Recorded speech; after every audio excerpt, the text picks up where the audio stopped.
Sin lugar a dudas, un tema central es el atentado a la AMIA. Usted ha dicho en la conferencia de prensa en la Argentina que no está dispuesto a dar información a los terroristas.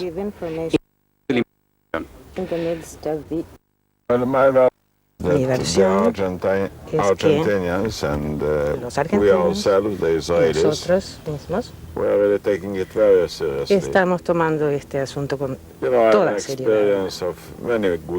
Ya sabe que tenemos muchos años de lucha, de experiencia en la lucha contra el terrorismo, y no tengo la menor duda de que los vamos a encontrar más tarde o más temprano y que van a recibir castigo. Usted fue muy claro, hablándole a los terroristas, dijo que no se dejen llevar por la ilusión que van a salir ilesos. Esto significa que habrá represalias focalizadas, caso sur del Líbano, Siria o alguien más. Sí,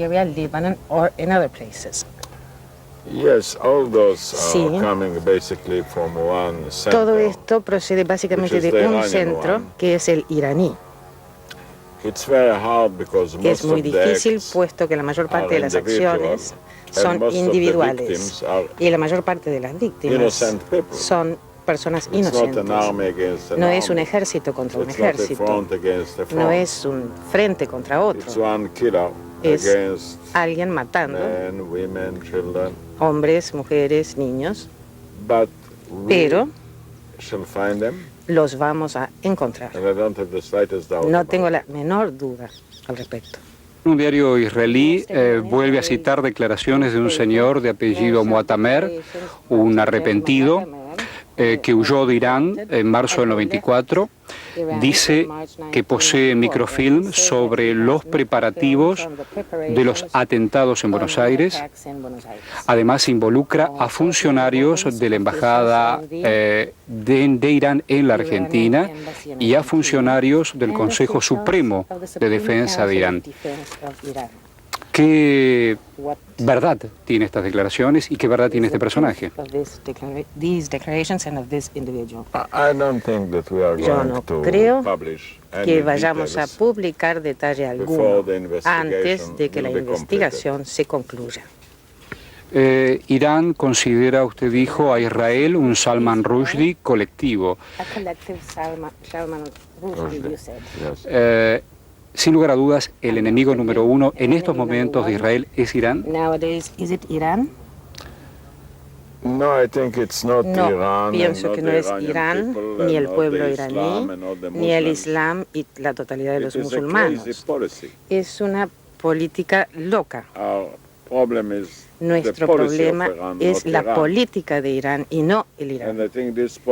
Y creo que esta política finalmente va a destruir al propio Irán.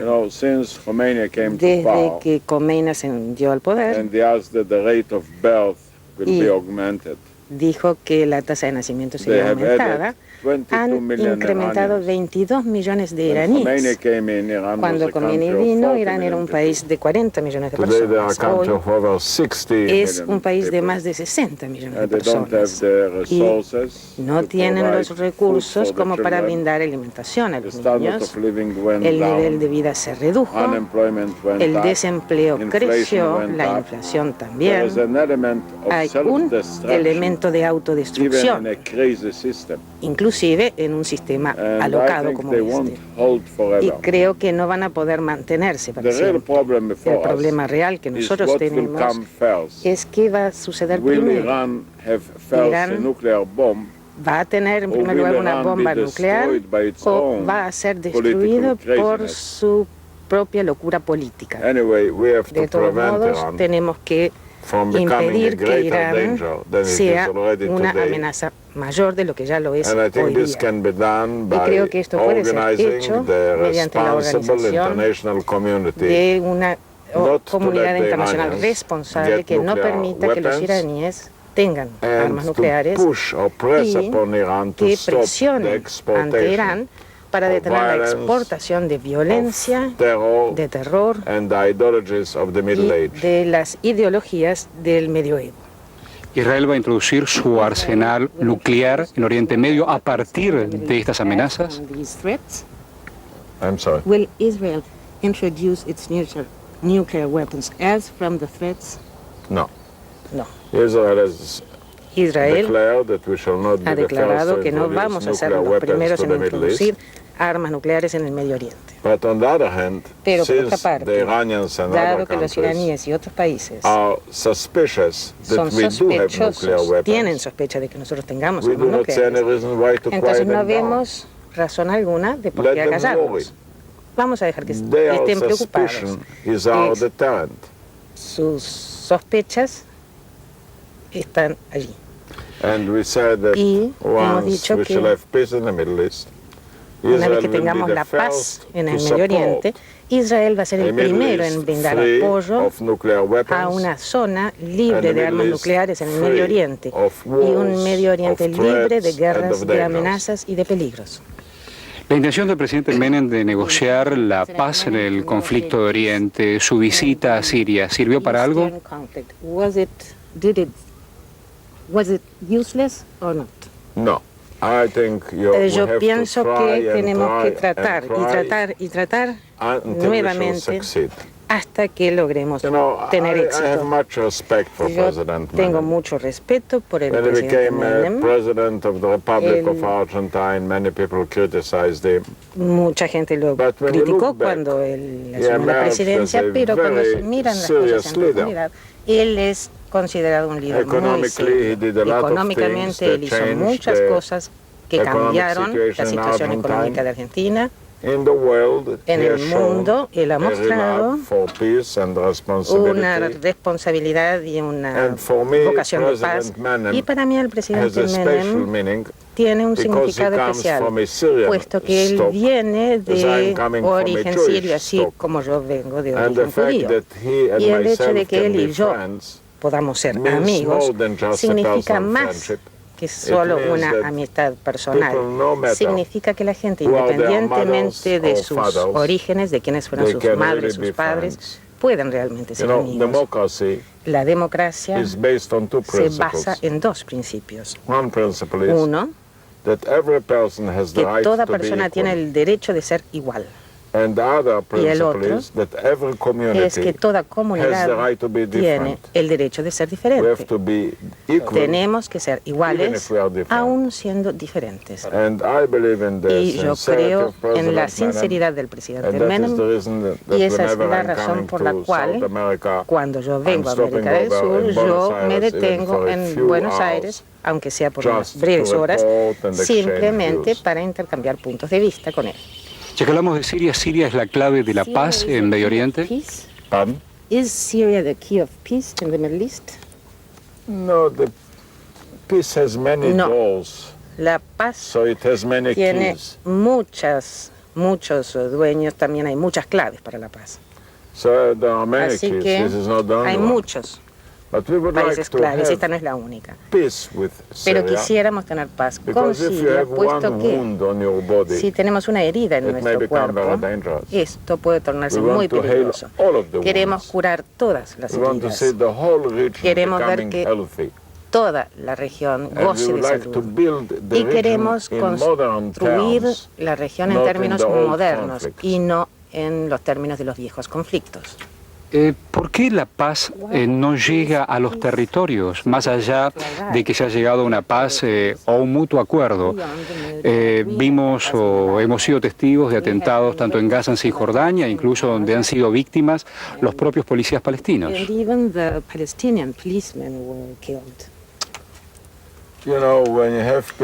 Sabe, cuando se logra la paz, no quiere decir que habrá un 100% de consenso.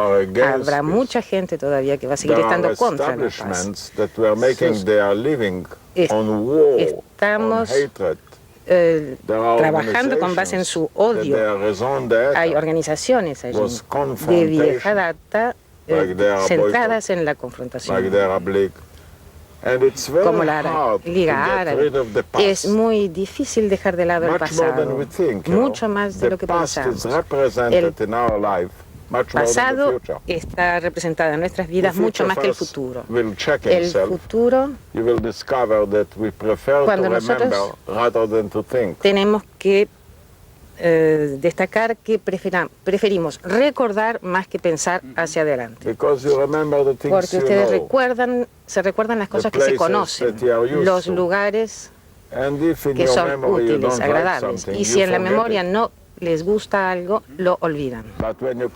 Pero cuando ustedes se enfrentan a una situación nueva, todo es nuevo, desconocido, asusta y la gente tiene mucho temor. Esa es la razón por la cual es tan difícil el deshacerse de las falsedades de la guerra y permitir que los pequeños árboles del mañana lleguen a ocupar realmente sus lugares. ¿Qué pasa con los asentamientos? ¿Israel no había convenido no más asentamientos? Hubo nuevos asentamientos y ha creado polémica y discordia.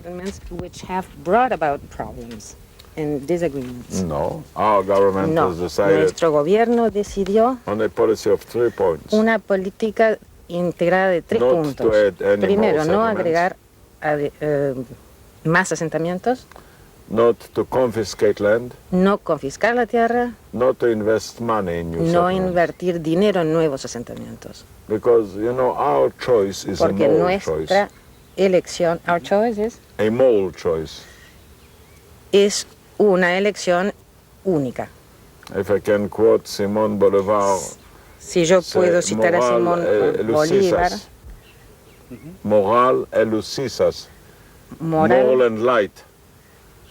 la moral y la luz.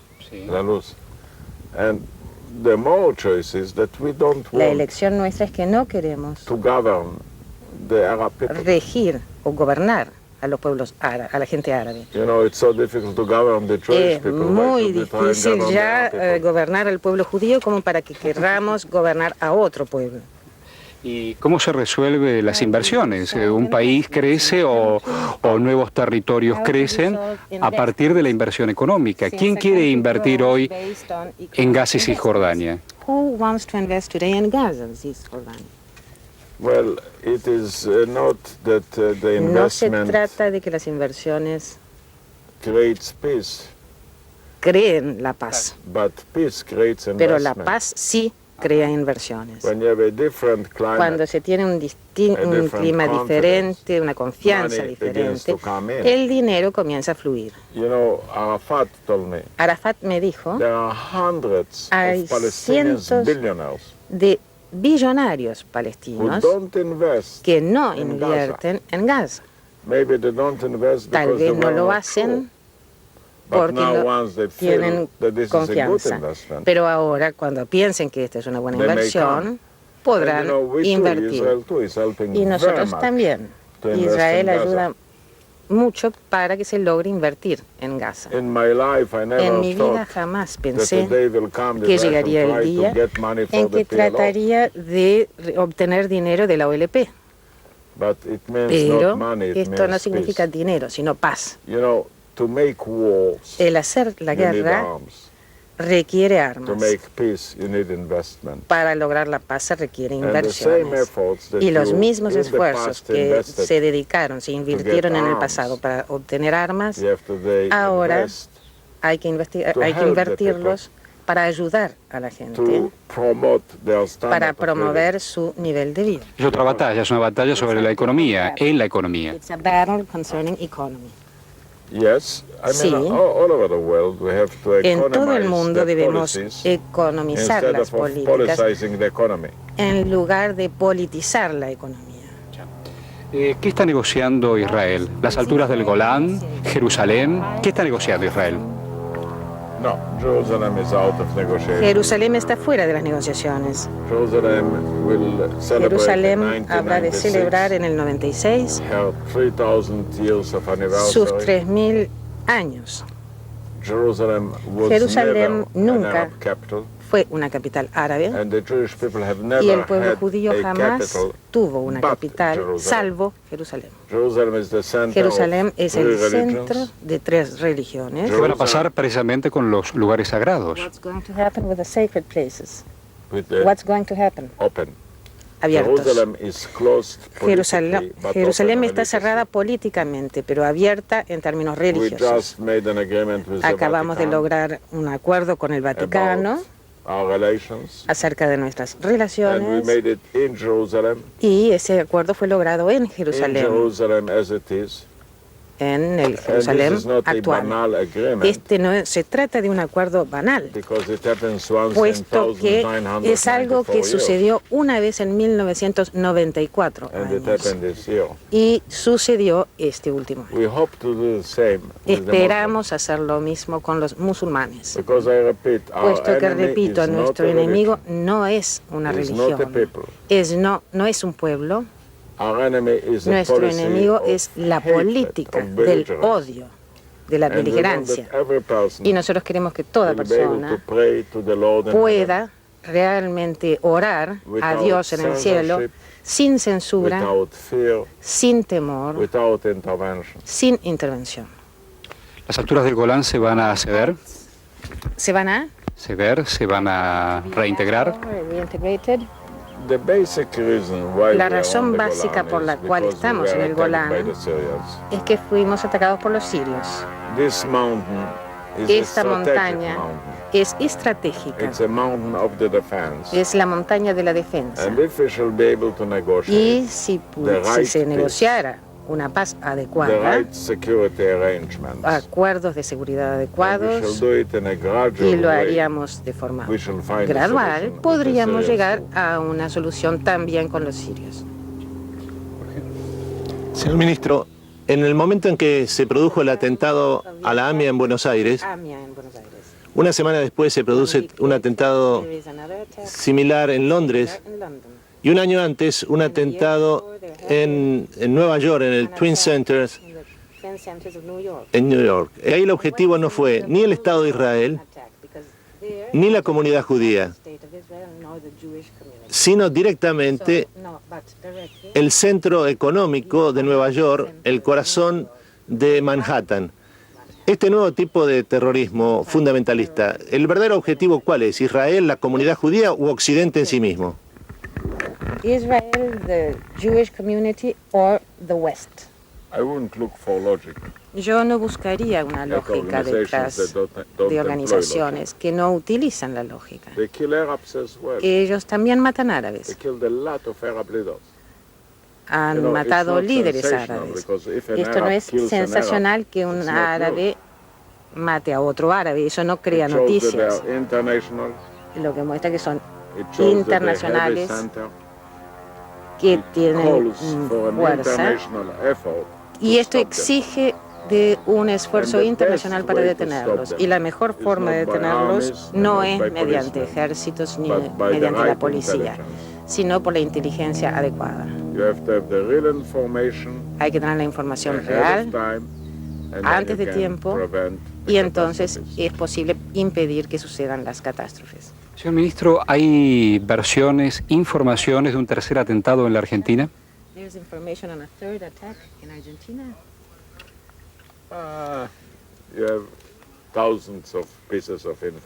Hay miles de piezas de información. En mi escritorio todos los días recibo cualquier cantidad. Yo digo, todo el mundo. Hay que tener en cuenta que no toda la información que se da es correcta. Una pregunta que me gustaría final hacerle, señor ministro, es la siguiente. Una condición no escrita del acuerdo firmado en Washington con la Organización de Liberación de Palestina era que Yasser Arafat estableciera firmemente su autoridad en el campo palestino, en Gaza y Jericó. Sin embargo, en las últimas 2 semanas ha habido 11 israelíes muertos y el número de atentados provenientes de Gaza de parte de Hamas parece no solo disminuir, sino que aumenta. La pregunta es, ¿está cumpliendo Arafat con su parte del acuerdo en el sentido de restablecer su autoridad en el campo palestino, o por el contrario la figura de Arafat se debilita y por lo tanto el acuerdo de paz también?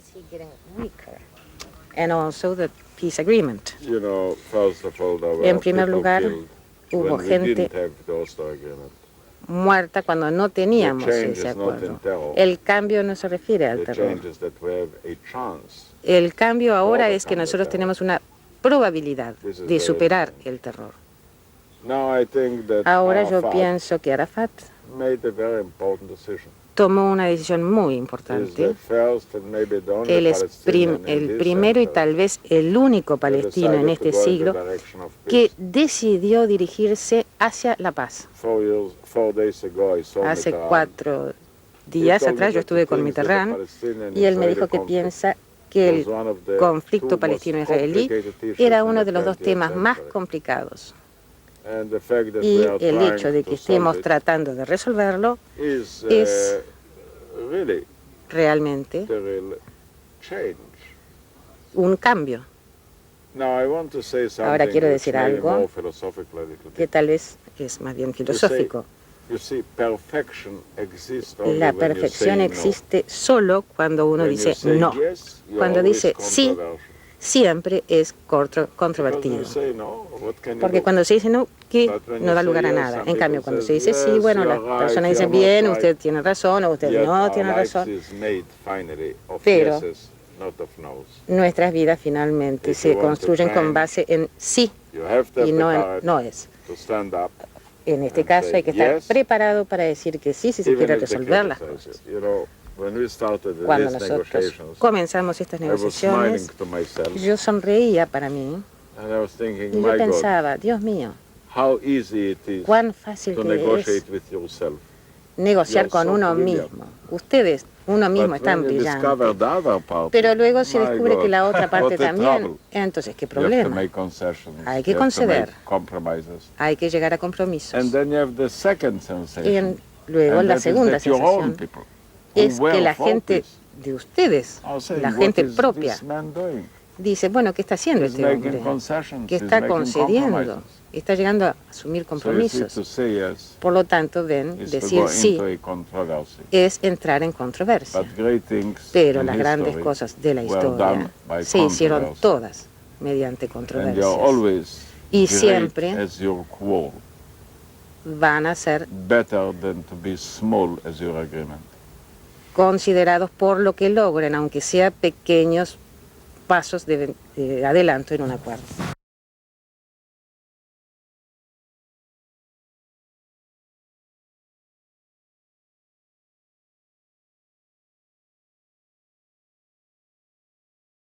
Quedan algunos temas absolutamente claros. ¿Cuál es tu visión, Jorge? Horacio, me parece que las cosas más importantes que señaló Shimon Peres en estas declaraciones, este reportaje, son primero que no obstante todas las dificultades que tiene el proceso de paz entre Israel y sus vecinos, especialmente la continuidad de atentados terroristas en contra de ciudadanos israelíes, la fuerza del fundamentalismo islámico de Hamas, el punto fundamental es que él insiste en que el acuerdo logrado entre Israel y la Organización de Liberación de Palestina, liderada por Yasser Arafat, ha cambiado cualitativamente la situación de Medio Oriente. Cualquiera sean las dificultades, nunca más Medio Oriente va a volver a ser lo mismo después de este acuerdo. Y señaló, insiste sobre este punto, que este es un mérito histórico de Yasser Arafat, porque es el único dirigente palestino que en la historia del movimiento palestino se encaminó decididamente hacia el camino de la paz, esto es, hacia el acuerdo con Israel. El segundo punto que me parece que tiene especial importancia en estas declaraciones de Shimon Peres es cuando advierte que el conflicto en realidad de ninguna manera se puede plantear entre Israel, Occidente y el mundo islámico. El mundo islámico está en este momento realizando un profundo debate. Un debate que en definitiva, como lo señala él, es un debate que se encuentra por un lado la figura de Kemal Pasha, el fundador de la Turquía moderna, que manteniendo y defendiendo la religión islámica quería separarla del mundo político. Y por otro lado, la visión que surge a partir de 1979, cuando el triunfo de la revolución fundamentalista en Irán, dirigida por el imán Khomeini, cuya idea fundamental es la indivisibilidad del mundo político y del mundo religioso. Esta última visión lleva necesariamente a un islamismo islámico, a un islamismo militante que se dirige a enfrentar a Occidente por todos sus términos y encuentra a Israel en el camino. En este sentido me parece que el punto central es advertir que esta crisis, este debate dentro del mundo islámico es decisivo para la suerte del equilibrio del sistema internacional y también para Occidente.